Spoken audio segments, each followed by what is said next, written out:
about my dog because he started suddenly limping when he got up from his bed just now in the afternoon. And then he wouldn't put his foot on the ground, his left front paw. We had this very long walk today in our favorite park where it went all very chaotically, and yes, he was slow and tired on his way back, but that's normal always. The way there is fast and enthusiastic, and the way home is full of slow motion and sabotage, sniff here, sniff there, take forever kind of thing. So there was nothing unusual. Unusual was when he got up from his bed to walk here towards me, and then he stopped and wouldn't continue and didn't put his paw on the ground. So from our walk, the way we reached home, I knew that it wasn't an injury. Otherwise he wouldn't have walked normal home, no cut in the paw or anything like that. And here at home he doesn't do exercises when I'm gone.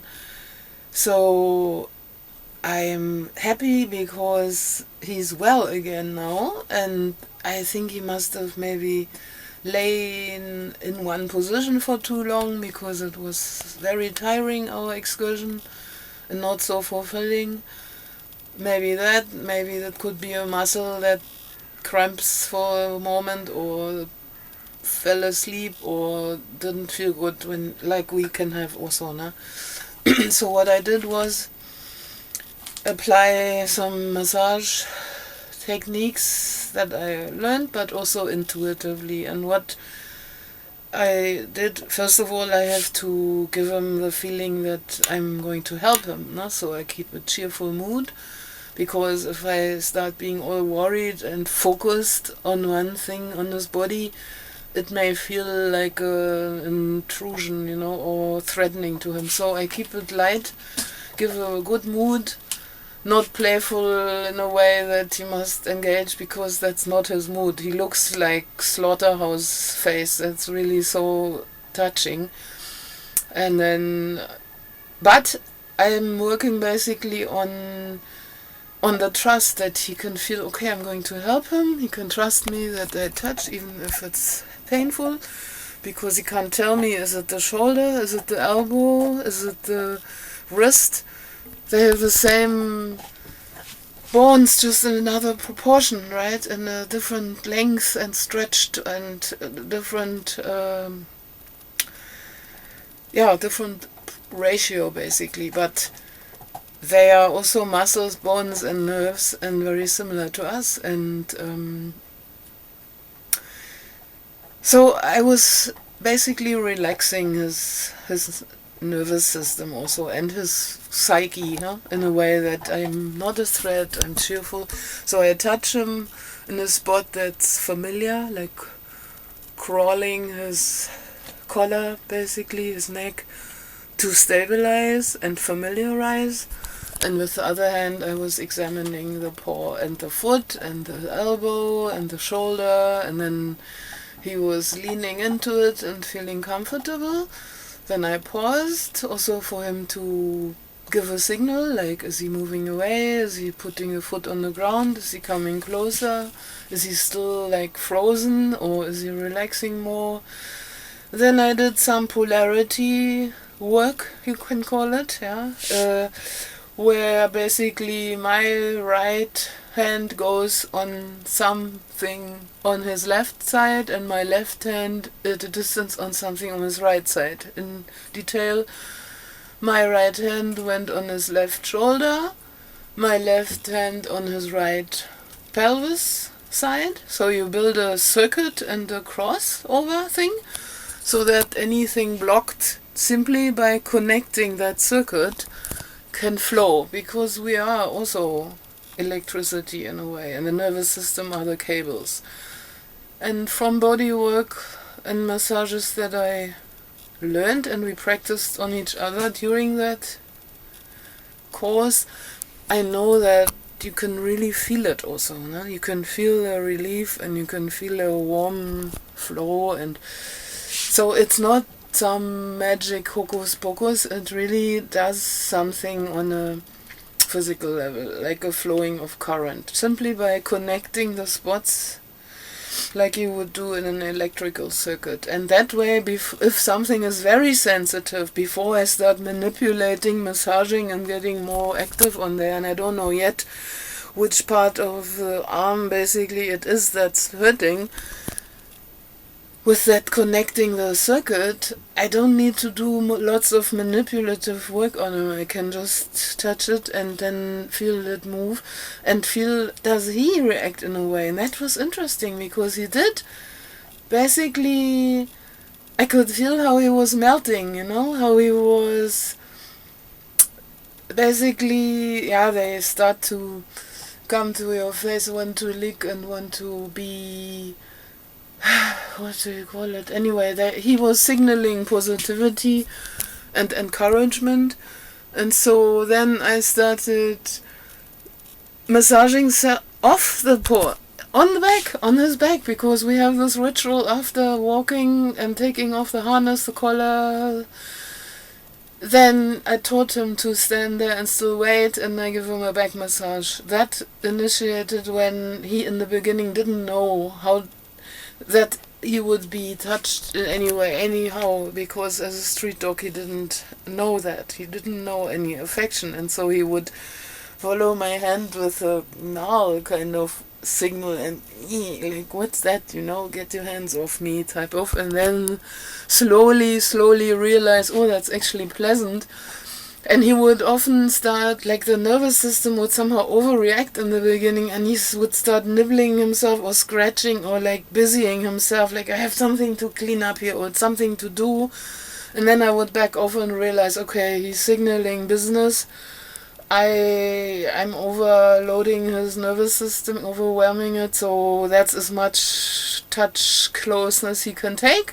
And from there it just built up that he can have more and more, and that he also learned, because if you build those routines and habits, then he can ask for it because it's a habit now. And that I started there now with our habit, basically, that when I start massaging his back after our walk, he'll always move forward in a way that I end up on top of his pelvis, basically, where the nerve ends join and are intense. So that's the most wonderful spot for him to have a massage, on his back, top, and before the tail comes out, basically, where the nerve ends and join in the part of the pelvis, basically, of the roof. And so I started doing that again to fetch him at a familiar ritual, to then lead off into the new stuff that I was trying to now do, and also, of course, to relax him and the whole nervous system and so on. And then I kept, again, left one hand there where it's familiar for him. My other hand would examine the paw and the elbow, and I would give a bit of massage already now on the joints. And I would compare the two. I would like arch over him like that. Some dogs don't like that, but he can handle it. And then I would have one of his shoulder joints in one hand, the other in the other, and so feel through it, and that way I could compare. That's what you really need to do then, also compare symmetrical stuff. If it's swollen, then you can feel if there's abnormality, because one of its own doesn't signal as abnormal, but if you compare, and feel your way through one each, so the symmetry of the body, the mirrored symmetry, then you can detect stuff, and that's what I did. And then I noticed, okay, nothing swollen, everything the same position, nothing dislocated or whatever, nothing super sensitive, only he still wouldn't put the paw on the ground, he put it but didn't put weight on it. So that was a little progress. And also the paw wasn't hurt. I also went through all the toes and in between spaces where the duck feet skin is, something might be stuck there, a piece of plant or something. Nothing, everything clear, clean, all nails intact, everything. So his touching the foot on the ground softly had nothing to do with the paw, but something in the architecture of the whole thing. And then I also supported the elbow with my one hand so that he would let the paw and front joint loose, and then I would shake it gently in its own direction of movement, not sideways. The joint goes this way. So all in its natural way, because it can relieve a block, already, and it brings relief to any pain and tension also. And so I could manipulate my way through all of that, give massages to all the different joints. Then I went on to holding the biceps and triceps. They also have that, even if it's close to the body, massage that. Wow, and then he got into enjoying it. And then I did the healthy side also, just for symmetry's sake, because I know from my own massage experiences in our training that when you have the one side of the body done, or if it's a leg or arm or back or something, the one side worked on, you don't feel the relief of the one that's been worked on. You feel the nagging feeling of the side that didn't have a massage, that suddenly feels off. So I also worked for symmetry, that I did something on the side that's not affected, so that it doesn't feel any heaviness. There's so much loving care.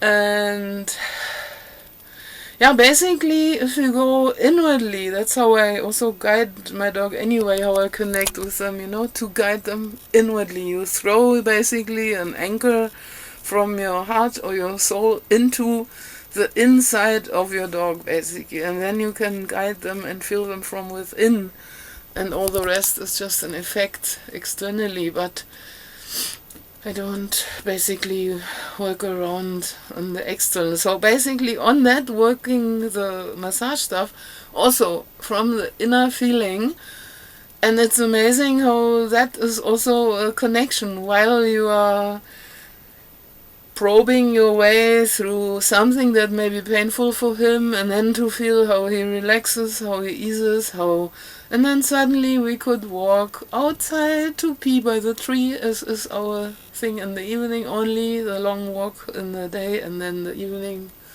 pee. He could walk the stairs, he could walk just a bit sensitive, but I encouraged him a lot, and I could see it's not painful. And you don't want basically him to be babied in a way that he now makes a fake symptom pretense, but also really not just like a mechanic repairing a dog or something, a car, because it's not a practical application, It's so much also the warmth and caring psychology that he feels okay, he's allowed to not feel well at the moment. And if you lift that kind of feeling also, it's amazing how quickly he wants to go back into his full functionality, because to overbaby can take the dignity and then they fake it also sometimes, some of them, But so it's a balancing act of take him seriously with his ailment, say helping him also, we have that a few words that are keywords for him, where I say, I have it, dear, I'm helping you, and then the ears go down and he comes along. It's like it's de-escalating any threat, because he's already feeling cornered if he's in pain, so I must de-escalate any threat that might add onto it if he's feeling touchy. And then as soon as he starts recovering, I don't have to ask him to be normal, but I can cheer him on basically, like with our short walk now to pee by the tree, to give him a feeling of joy and applause, and just emotionally, not clapping my hands to shy him or anything away, but also to praise. Exactly, that's what I was looking for, to praise him, how he's doing well, and encourage him. And it's amazing how he then pours all his effort into being strong functioning, functioning, that sounds so mechanical, no, but to be strong and well, and that he won't lie. You can see, is he really not able to do better, or is it the best he can do? And then I was so happy how, and you could see how he was so grateful also, because that to him it must be like a magic situation, like how he's suddenly feeling so good again. And it's just so wonderful how you can feel that it's an exchange of gestures, basically. Okay, I'm going back to him now to give him his after meal chewing treat, a little smaller stripe of beef hide of the head of beef, of cows, so that he doesn't need so much to drink overnight, but still can have something to do and to chew after his meal. Small meal in the evening, just a bit. Just for symbolism,